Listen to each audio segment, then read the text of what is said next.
Bismillahirrahmanirrahim. Assalamualaikum warahmatullahi wabarakatuh. Saya Indra Wiguna, CGP Angkatan 9. Di sini saya akan memaparkan kesimpulan dan refleksi modul 1.1. Inti dari pemikiran Ki Hajar Dewantara tentang pendidikan itu menuntun segala kodrat yang ada pada anak agar mereka dapat mencapai keselamatan dan kebahagiaan yang setinggi-tingginya sebagai manusia maupun sebagai anggota masyarakat. Pendidik hanya menuntun anak tumbuh kembangnya sehingga mereka hidup dan tumbuh menurut kodratnya sendiri. Meskipun pendidikan itu hanya tuntunan dalam hidup tumbuh kembangnya anak, akan tetapi perlu juga pendidikan berhubungan dengan kodrat keadaan. Pengetahuan yang saya dapatkan setelah mengikuti kegiatan modul 1.1 diantaranya pandangan sebagai pembelajar dan pembelajar jika dikaitkan dengan pemikiran Ki Hajar Dewantara.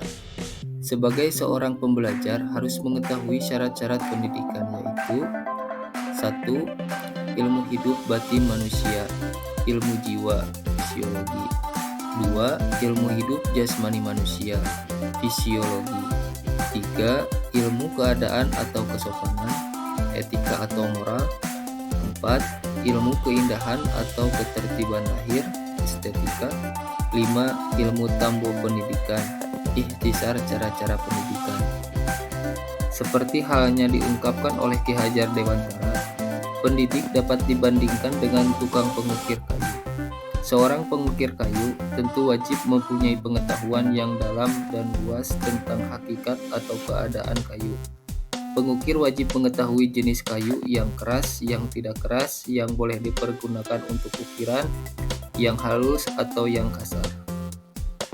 Begitupun kepada peserta didik.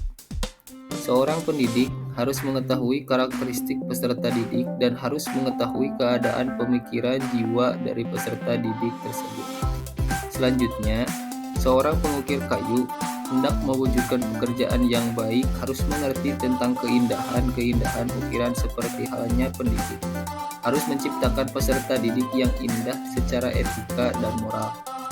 Selanjutnya, pengukir kayu dapat menghasilkan karya ukiran yang bagus kalau ia mempunyai pengetahuan tentang beragam jenis ukiran dan pengukir lainnya, baik zaman sekarang maupun zaman dahulu, di negerinya sendiri atau di negeri asing.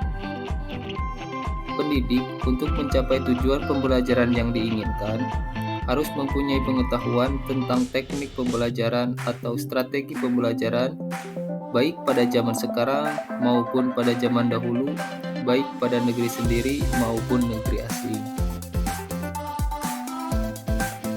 Perubahan dan pengalaman yang saya alami setelah mempelajari modul 1.1 tentang pemikiran Ki Hajar Dewantara mengenai pendidikan, yang saya terapkan di dalam kelas, yang dari awalnya saya menggunakan pembelajaran dengan metode ceramah.